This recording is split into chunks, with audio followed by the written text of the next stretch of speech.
doing? Good to see you. How are you? Ron, Hey, good to see you. how you doing? Good to see you. How are you? Yeah. Good stuff. Okay. Well, today I'm proud to announce that we are going to be having a monoclonal antibody treatment site here at the Bay County Fairgrounds. This will be open 7 days a week.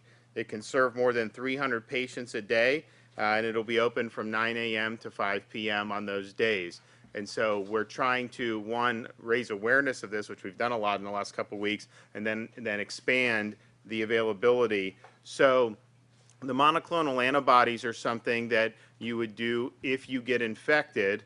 It's approved for treatment. It also can be used for people who are high risk, who have exposure to somebody that has COVID, to use it as a prophylaxis. And so sometimes you may have a positive case in a nursing home. You actually can take this treatment in and give it to residents who may have been exposed. It's approved for that as well. But this is a way early on in the infection to be able to come in, and most people really are eligible. I mean, clearly the people that are the most at risk for COVID are the ones that are going to have the most benefit from this, because they're going to be the ones that are most likely hospitalized, and so this could keep you out of the hospital. So certainly any elderly, anybody that has kidney disease, diabetes, cardiovascular or lung disease, anybody who's considered overweight, BMI of 25 or more, would be eligible for this. And so it's not really that limited. It's really most people probably could fit into one of these parameters. Certainly as you get to be people who are 50 years and older, by and large, most people would fit into this. And so you're in a situation where you get infected, then what? Well, coming in and getting these this treatment is something that has really been the only thing the FDA has approved since COVID hit the scene that has a demonstrated track record of keeping people out of the hospital. 70% reduction in hospitalizations for people who do this early in the infection. One of the things that happens is, if you get infected with this, most people, of course, recover and don't ever need to go to the hospital. Their body produces antibodies. The antibodies fight back against the virus, keeps it in check. Some people their bodies don't produce that as much. Now, obviously, with the vaccinations, that helps a lot of people. But even vaccinated people who may have immunocompromised or have some other ailments, they may not be able to do as much. And so this will essentially turbocharge those antibodies. It's an antibody cocktail, and then it fights back against the virus. Once the virus has kind of taken over enough, and your illness is more advanced, this then just loses the efficacy. So you really do got to get it early, but if you get it early, the results are good and they're documented. The Regeneron that we're using here, it's important to point out to people, is free to the patients. This is not something that you're going to be charged for. The federal government bought the whole stock of this last year, and so anybody that's using it, when Florida's using it, patients, that's not something that we are paying for as a state or the individuals. You hear things put out there saying this is like very expensive for people. It's not. I mean, I don't know how much they paid for it federally with all that, but that is done. And so this is something that you have access to. So it's important for people to understand that. And the Regeneron, it's the only monoclonal antibody that has a demonstrated record of success against the Delta variant. It's also the only monoclonal antibody that can be applied not just through an IV, but also subcutaneously, so that most of our sites do have IV available, but mostly it's easier to probably just do these shots. You can do 2 shots in the stomach and one in each arm, and that happens. I mean, it may take a minute or two for each shot, but you don't have to be hooked up for an hour. That allows us to be able to do more folks and more patients throughout the day. And then, as I mentioned earlier, it's the only monoclonal antibody that has been approved for prophylaxis. So when you're talking about our strike teams going to nursing homes, you can use it for that, and it's something that has shown to be effective there. So we think that this is something that had been underutilized. Well, I think it absolutely was something that was underutilized. We just talked to one of the docs here who's been doing it. They've had great results, but it wasn't something that was known as much. And part of that was understandable because the EUA for both the Lilly and the Regeneron happened at the end of 2020. That was the same time the vaccines were being approved. And so, even in a high prevalence time, obviously most people are not infected at any given time. everybody was interested, certainly our seniors, in the vaccines. And so that really took priority in terms of what was being discussed publicly, and understandably so. This has been used with health systems throughout 2021, but they only have so much bandwidth to be able to do it. And really there's actually a lot of doctors that didn't even really know about this. And so you had to be referred by a physician. So you have some of the hospitals that have an infusion center. You would actually have to have a doctor send you there with a prescription. What we've done on these sites is made it easier for people. The Surgeon General did a standing order that says as long as you meet criteria for EUA, you're able to come in here. You don't need to get a prescription. You don't even need to see a doctor prior to coming in and making an appointment. And you can actually do it online. We have the different sites here. The Florida Health COVID-19.gov has everything, and then the patient portal fl.com. That was the same portal where people were making appointments for vaccinations. Now you can do. You can still do vaccinations, but those are much easier to get nowadays than they were at the beginning of the year. But the patient portal FL, you can make appointments to do these different sites. So we're going to end up having. We have one in Okaloosa. We'll have one here in Bay. Be opening up one in Leon. We have one in Jacksonville, one in Orlando, one in Merritt Island, one in West Palm, one in Broward, which we actually expanded to do 600 patients a day. There'll be one in Miami that opens tomorrow. Just launched one in Bonita Springs down in Southwest Florida. We've done one in Pasco County, Hillsborough County. There'll be one in Pinellas County that opens Sunday. And then we also will likely do some more in Central Florida, North Central Florida, probably Gainesville. We're also looking at the Villages, and then probably Polk County, and as well as somewhere potentially in the Charlotte, Sarasota area. So we're going to have upwards of 21 sites within the next few days that'll be up and running, 300 to 320 patients a day. That's an awful lot of firepower to be able to bring. And the goal is, if people, particularly who are at risk of severe outcomes from COVID, if they get infected, hopefully you don't get infected, but what do you do if you do? You need the early treatment. If they come and they do this, you will absolutely see a decline in hospital admissions. I think we're actually already seeing that in certain areas where this has really had an uptick, and I think that that'll be true statewide. So we're really excited that this is now something more people know about.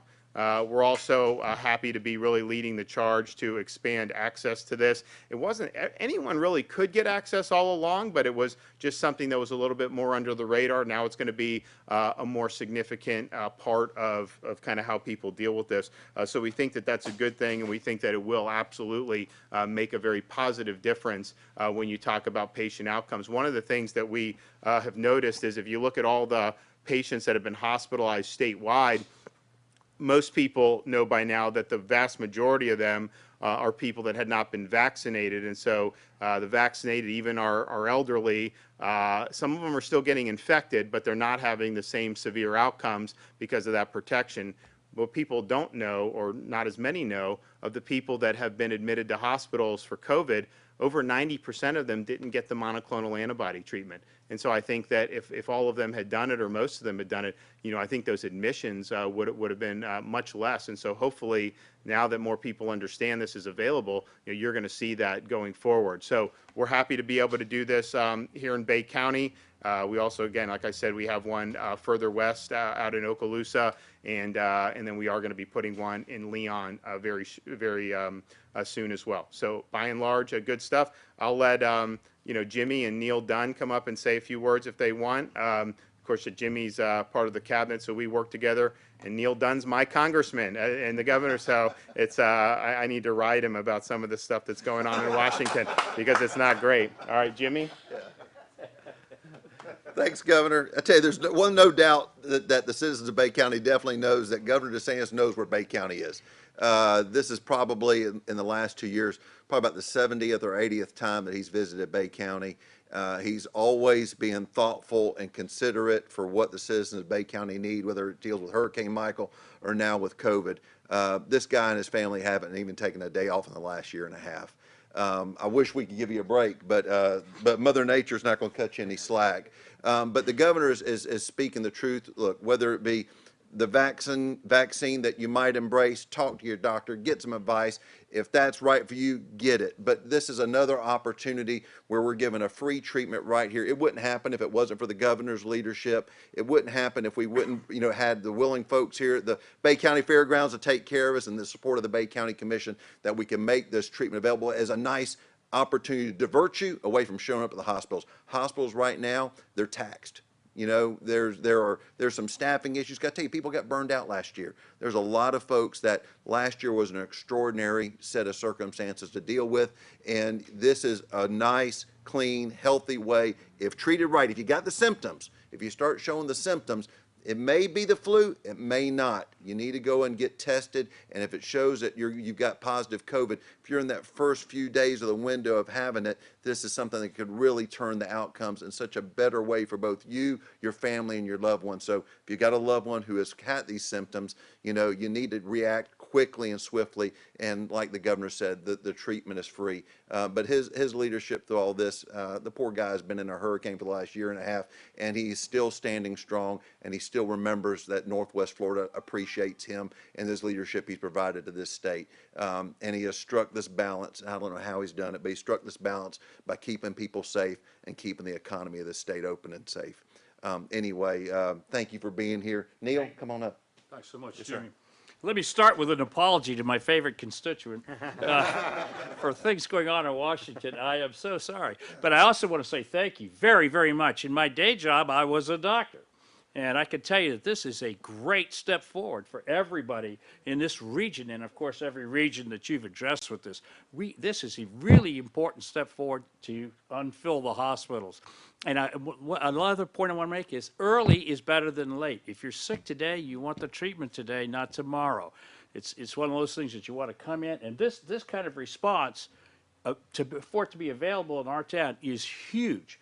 Thank you so much, Governor DeSantis. This is important to everybody in the area of Bay County, really all around us. I can't say enough good about that. So thank you, sir. All right. Appreciate you. Thank you. Appreciate it. And so this is open 7 days a week. If you're somebody that is COVID positive and you're at risk of severe symptoms, get in here early. Get the treatment. It's remarkable that obviously you look at all this from a data perspective, because I can cherry pick. You can always find someone that says something. So you can't do this on anecdotes. So we do it on the data, and we look, and the data's been very clear. At the same time, it is remarkable, of all the things that I've seen throughout COVID, talking to people that have gotten this therapy early and listening to them talk about how it's resolved their symptoms relatively rapidly, 24, 48 hours. You've heard a lot of really good stuff. We're already hearing stuff from our sites that we've been setting up. People very, very happy, and they feel like this kept them out of the hospital, which is pretty remarkable. So that's what it's all about, helping folks. Look, we cannot, even if you're vaccinated, people are testing positive. That's just the reality. It's an airborne, aerosolized virus, so there are going to be infections, but if we can, between the people that are vaccinated and then the people that come and get this, which could be not mutually exclusive, and we really can reduce COVID to more of a flu level risk with the tools that we have. So we just want to make sure that all these tools are available for people and that they're being used appropriately. Final thing that I just point out is, Florida, we had in July, the numbers came out today, we had the strongest amount of job growth that we've had private sector in over a year. We've been obviously doing a lot. We've been leading the way in a lot of different things, but we ended up, I think it was close to 70,000 new private sector jobs, and last month it was close to 60,000. So we feel, and it's in all through July, August so far. Obviously we're dealing with COVID, but we also understand you can't just stop life, and you can't just stop business and people's jobs. I mean, you got to go, we got to have school, we got to do all that. So we've just continued to kind of go, and I think Floridians have handled it very well. We're obviously doing a lot of good stuff with the economy. We're going to continue to do that. But if you look back what a lot of the naysayers were saying a year ago when we were in last spring, they were saying Florida economically was just going to be a catastrophe, and I think we've been able to prove a lot of people wrong. And this area has really done well. I mean, I think that if you look at some of the some of the tourism that we've seen, certainly all across Northwest Florida. I mean, this is a place that people have been coming to throughout this whole ordeal and continue to come to, which is really good to see. And that means people's livelihoods intact. Obviously, it means our issue now is we have too many unfilled jobs. I mean, it isn't trying to, I mean, obviously we want to always have more options for people, but we have hundreds of thousands of unfilled jobs throughout the state of Florida. July, I think, helped that. Of course, we had to make a decision a couple months ago on enhanced unemployment. It didn't make sense at the time because of all the jobs that we've had. So I think the incentives are getting better, getting people back to work, and that's a good thing for us and good thing for the state. Okay, with that, take a question or two. Governor DeSantis, you just joked a few minutes ago that you've got a couple things you want to write to Washington about. What are those things? Where do you start? Well, you know, I mean, it's frustrating, I think, not just as a governor, but just as an American to see some of the stuff that's going on in this country and going on throughout the world. As you know, we supported the mission at the southern border because it's totally out of control. A lot of the people that are coming across, they're coming from over 100 different countries. A lot of them want to come to Florida. That's going to put huge stress on taxpayers, obviously, on law enforcement, if you have criminal aliens, all this different stuff. And yet, there's no attention paid to it from the White House. They're facilitating this by changing the policies that had been in place. Now, we did get a good court ruling out of the Fifth Circuit saying, actually, you need to do the Remain in Mexico. You need to do your job, and so maybe that'll provide us some relief. But, man, it's very frustrating to see that. And then you see what's happening in Afghanistan, to just leave all those Americans basically fending for themselves behind enemy lines, gifting billions of dollars worth of military equipment to terrorist groups. Now, I think that, you know, the whole Afghanistan thing, you know, we needed to find a way to kind of dial that down, and I'm in favor of that generally. But man, there's a way to do it, and there's a way to just say we don't even care what's going on, and they don't care. He's not focusing. The president's not focusing on all those American lives, and it's really humiliating as an American to see what's going on, particularly with all the people that have worked and sacrificed over there. And then you look at some of the stuff, you know, as happy as we are that we're seeing job growth in Florida, this is a place people want to be. We believe our fundamentals here are really strong.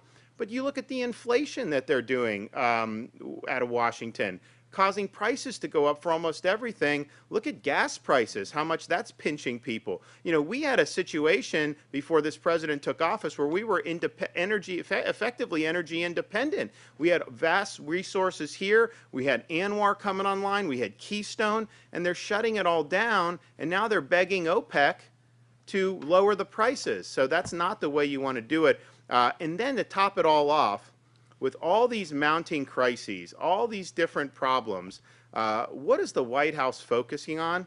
They're obsessed with forcing states to make kindergartners wear masks all day in school. Now, Florida, we say parents can make that decision. Putting a 5-year-old in a mask in terms of how they breathe and not seeing the facial expressions, how they learn, all that, there's a lot of problems with that. A lot of parents don't want that. I'm one of them.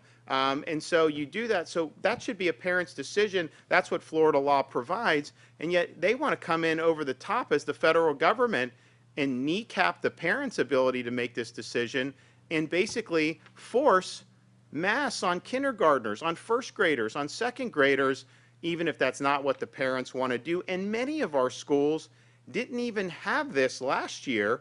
We had about 35% of the school districts that never required masks, and the outcomes were no different. You know, I also think Biden was vice president during the H1N1 about a decade ago, a little bit more than that. The H1N1 was much, much more lethal to school children than COVID-19 is. In fact, we have flu seasons that are typically more lethal than COVID-19 is to school children. And yet, I don't remember them forcing masks on kids to stop H1N1 or for these other flu seasons. And so this is something that's political. This is something that is being driven by unions. And it's something that is very disrespectful, not only for the rights of states to be able to govern their own affairs, but for the rights of parents to be able to make the best decisions for their kids. Governor DeSantis, how is the state partnering to have people in So we have the Division of Emergency Management has a whole host of folks that they've been working with throughout the pandemic. And so these are providers. Most of these nurses are contract nurses who come in and are able to do it. But we are basically saying, okay, what can we do? Let's push this to the limit in terms of our available resources. And the thing is, this staffing is a huge problem. Jimmy, you mentioned it. And it's not just, I mean, COVID obviously has exacerbated it, but the way the whole financial incentives have now changed, it's harder for these hospitals to keep some. You actually have, I mean, like, you know, if you're a nurse in, say, Tampa working for a hospital, you can actually leave the hospital, work for a contract staffing agency, make twice as much, and then they just contract you right back to the same hospital. So you're doing the same job, you're just making more. So there's this big battle for that. So we have different contracts that have been in place, and so we're able to leverage that. So we're going to probably end up by the beginning of next week to have 21 sites throughout the state of Florida. That's probably going to be enough to meet the demand anyways, but as you get beyond that, then we then have to also scramble to try to find. We'll have a lot of manpower involved in this, and we'll have a lot of folks who are who've been doing this. And it's interesting, a lot of the folks we've used, you know, first it was using for, say, sending people into nursing homes. We had contract nurses and National Guard going in to protect nursing homes early on. Then we started doing more widespread testing. Then we transitioned into the vaccine distribution. So we had all kinds of sites all throughout the state. I mean, obviously we had stuff in Northwest Florida, the hospitals. We had other sites. We had retail pharmacies. We would actually go into senior communities and do that. And so we'd have, and they literally could be there within 24 hours. I mean, all this stuff, we're literally saying, okay, where else do you need it? Where else can you go? And they're able to get places. Now, I would say because we have this, it's much less expensive and it's much more efficient if we already have a building that we can move into and do this. There's initially, when we did it in Jacksonville a week or two ago, we set up mobile trailers and kind of did it all, which is fine. It's just, this is much better. It's more versatile, allows us to stretch the resources that much further. So remember, 7 days a week. If you get infected, hopefully you don't get infected, but if you do get infected, whether you're vaccinated or not, if you're somebody that's at high risk for COVID, you know, particularly our elderly, people that may be overweight, may have some heart problems, lung problems, diabetes, you name it, this is an effective early intervention. And if you do it, you probably are going to feel a lot better. And you know, we want to keep you out of the hospital. And if you're never admitted to the hospital, we know you'll recover, which is a great thing. So, okay, we'll be back soon. Thanks, guys. Appreciate it.